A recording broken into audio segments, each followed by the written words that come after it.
сез Туганайлар газетасының 23-нче саны дөнья күрде. Әйдәгез, кайбер язмаларга күзәтү ясыйк.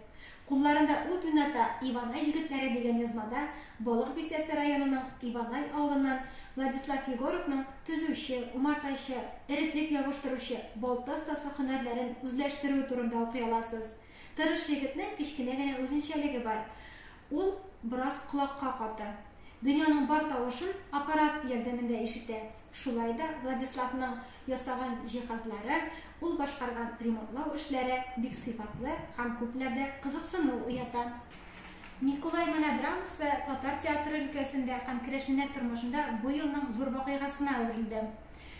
Авыллар бетү, ялгызлык темаларын керәшен күңеле аша ачып салган драматург Аяз Гыйләшев Микулай әсәренең язылу тарихын безнең газетабызга сөйләде.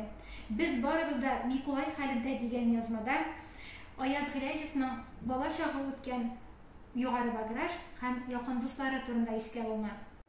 Ничек яшисең авыл дигән рубрикада газета укучыларыбызны Мөслим районындагы яңа Усы авылы белән таныштырабыз. Авылның үткәне, бүгенге сулышы турында яздык.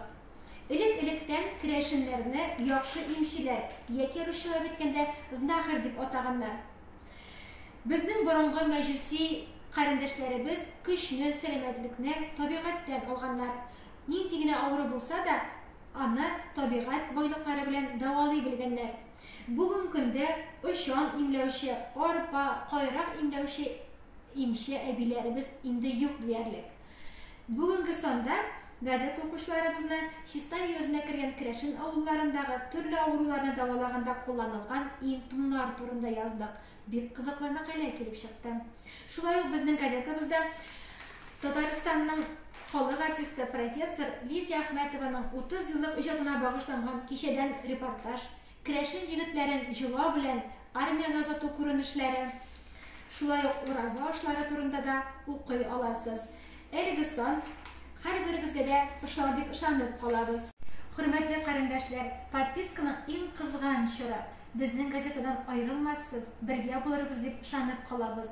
Һәр керәшен җортына Туганайлар килсен.